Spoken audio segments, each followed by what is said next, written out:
छोटे छोटे तुकडे जोडून बनवलेले दुपट्यांचे भरपूर पॅटर्न तुम्ही आत्तापर्यंत बघितले असतील, पण कधीकधी आपल्याकडे जे अवेलेबल आहे त्याच्यातच जास्तीत जास्त सुंदर काय करता येईल ह्याचा विचारसुद्धा आपल्याला करावा लागतो.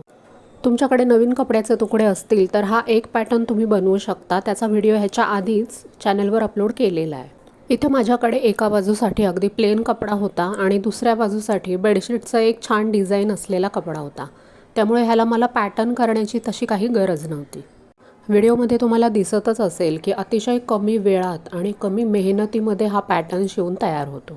शिवाय बाळाला कॅरी करण्यासाठी एका साईडला जो त्रिकोणाचा तुकडा लावलेला असतो तो सुद्धा मी यामध्ये कसा लावायचा तो दाखवला आहे.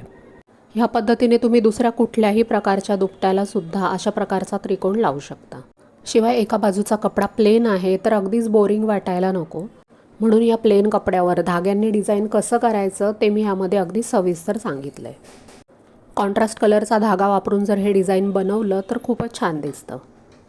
ह्या दुपट्यासाठी मी बाहेरून काहीही विकत आणलेलं नाही आहे. घरात माझ्याकडे जे कपडे अवेलेबल होते तेच वापरलेत. दुपट्याच्या आतमध्ये भरण्यासाठी सुद्धा तुम्ही कशा प्रकारचे कपडे वापरले पाहिजेत ज्याच्यामुळे ते बाळासाठी कम्फर्टेबल राहील अशा भरपूर टिप्स मी ह्या व्हिडिओमध्ये दिलेल्या आहेत. खाली जो त्रिकोण दिला आहे त्याच्यावर क्लिक करून तुम्ही हा दुपट्याचा सविस्तर व्हिडिओ बघू शकता. अशा प्रकारे कव्हरसाठी अखंड कपडा वापरण्याचा एक फायदा असतो, तो म्हणजे तुकडे जोडण्यामध्ये आणि पॅटर्न शिवण्यामध्ये आपला वेळ वाया जात नाही.